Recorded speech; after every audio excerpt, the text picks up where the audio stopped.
दोस्तों नमस्कार। बिहनिया संजय से मैं कौशल तिवारी। कांग्रेस में टूट जारी है, यानी एक और बड़े नामचीन कपिल सिब्बल कांग्रेस त्याग दिए, तो वहीं मोदी सत्ता में हिंदुस्तान जिंक, जो हिंदुस्तान के नाम पर है और कभी हिंदुस्तान की शान मानी जाती थी, उस कंपनी को बेच रही है। इन दोनों खबरों में कहीं कोई तारतम्य है या नहीं, यह आप सोचें, क्योंकि लगातार कांग्रेस से लोग निकलते जा रहे हैं और उसी तरीके से मोदी सरकार लगातार सार्वजनिक क्षेत्र की कंपनियों को बेच रही है। LIC जैसे महत्वपूर्ण कंपनी को जब यदि सत्ता बेचने पर आमदा हो जाए, तो फिर यदि विपक्ष कहता है कि टुकड़े में हिंदुस्तान को बेचा जा रहा है, मोदी सत्ता को और कितना पैसा चाहिए। पेट्रोल डीजल में खून निचोड़ने वाला टैक्स हो या वाहनों में इंश्योरेंस का टैक्स हो, आप हर क्षेत्र में देख लीजिए, GST हो, हर क्षेत्र में केवल वसूली वसूली वसूली चल रही है और आम आदमी का जीना मुश्किल होता जा रहा है। लेकिन मीडिया की अपनी ताकत है, अपनी चरण भाट की पद्धति है। वह जब पेट्रोल डीजल में 10 रुपए कम होती है तो इसे तोहफा बताती है। इसी तरीके से जब तेल के निर्यात में या गेहूं के निर्यात में सरकार प्रतिबंध लगाती है तो उसे आम लोगों के हितों से जोड़कर देखती है। लेकिन हकीकत तो यह है कि 2014 की जो स्थिति रही है, उससे वर्तमान दौर में महंगाई 2 गुना हो गया है। इसलिए 2, 5, 10 रुपए को यदि तोहफा बताने लगी मीडिया, तो आम आदमी क्या उसमें भूल जाए, या उसे तोहफा मान ले या राहत की खबर मान ले।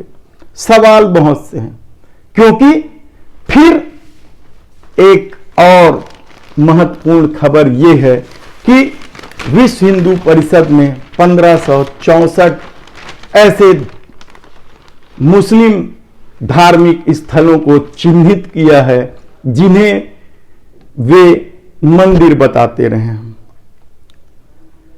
ज्ञानव्यापी, मथुरा, भोजशाला के बाद आज मैंगलोर के एक मस्जिद को लेकर भी दावा किया जाने लगा है। यानी यह अनवरत सिलसिला है। 2024 में धार्मिक उन्माद को चरण पर लाकर महंगाई, बेरोजगारी और टुकड़े में बिकते हिंदुस्तान से ध्यान भटकाकर सत्ता अपने में फिर ताकतवर बन जाना चाहती है, फिर से सत्ता वापस ले लेना चाहती है। तो सवाल यह है कि क्या आम आदमी सब कुछ भूल जाए और केवल दूसरे धर्मों के धार्मिक स्थलों की जमीन खुदाई में ही लग जाए। सवाल इसलिए भी महत्वपूर्ण है क्योंकि वर्तमान दौर में महंगाई के कारण आम आदमी का जीना मुश्किल होता जा रहा है। प्रभु राम के मंदिर से शुरू हुई धार्मिक ध्रुवीकरण थमने का नाम नहीं ले रहा है, लेकिन रामायण भी कोई पढ़ने को तैयार नहीं है। अनेक प्रसंग है रामायण में, न्याय और अन्याय को लेकर कितने ही प्रसंग हैं। एक महत्वपूर्ण प्रसंग हम आपको बता दें कि विभीषण और रावण में विवाद था। विभीषण रावण के अत्याचार का विरोध उसी सीमा तक करते थे जिसमें उनकी हानि ना हो। और यह अजीब बात है कि आप देखिएगा अपने आसपास जो न्याय के पक्षधर होते हैं, वे सबसे पहले अपनी सुरक्षा को लेकर चिंतित रहते हैं और अपनी सुरक्षा बनी रहे उसी स्तर पर जाकर अन्याय का विरोध करते हैं। यही वजह है कि जब तक रावण ने विभीषण को भरे दरबार में पात प्रहार करके, या यूं कहिए कि लात मार के जब तक लंका छोड़ने का आदेश नहीं सुनाया, तब तक विभीषण लंका में बने रहे। यह एक अलग प्रसंग है। आप समझिए, वर्तमान राजनीति में न्याय और अन्याय को लेकर जो लोग राम के नाम पर राजनीति कर रहे हैं, उनमें दुष्टता है या नहीं है, उनमें न्याय का पक्ष मजबूत है या नहीं है, ये आप अपने आसपास देख लीजिए। क्योंकि हमने बार बार बताया है कि भक्ति एक अलग बात है, दुष्टता उसकी प्रवृत्ति है। यही वजह है कि रावण सबसे महान शिव भक्त माने जाते थे, लेकिन उनकी दुष्टता ने उन्हें राक्षस कहलाने के लिए मजबूर। इधर छत्तीसगढ़ के मुख्यमंत्री भूपेश बघेल इस भीषण गर्मी में गर्म हवा के थपेड़े सहते हुए भेंट मुलाकात कार्यक्रम के तहत छत्तीसगढ़िया स्वाभिमान, सम्मान और लोगों के हितों को लेकर भेंट मुलाकात कार्यक्रम कर रहे हैं। जगह जगह वे शिकायतें सुन रहे हैं और उस हिसाब से कार्रवाई भी कर रहे हैं। लेकिन दूसरी तरफ उनके मंत्रिमंडल के कुछ सदस्य भ्रष्टाचार में लिप्त हैं, कहा जाए तो गलत नहीं होगा। खासकर भूपेश बघेल ग्रामीण अर्थव्यवस्था और किसानों के सम्मान को लेकर ही ज्यादा काम कर रहे हैं।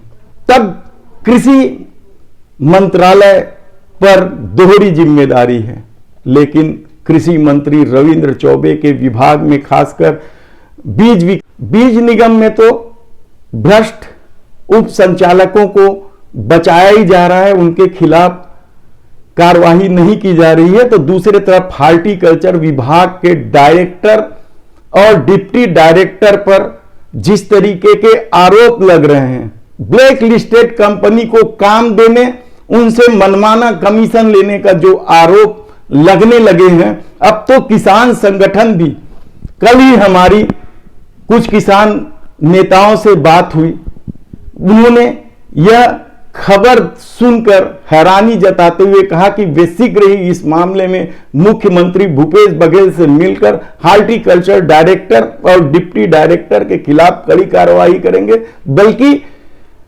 जिस ब्लैक लिस्टेड कंपनी को काम दिया जा रहा है उसके डायरेक्टर के खिलाफ भी एफआईआर दर्ज करवाई जाएगी। यह तो भूपेश बघेल के कार्यक्रम की बात हुई।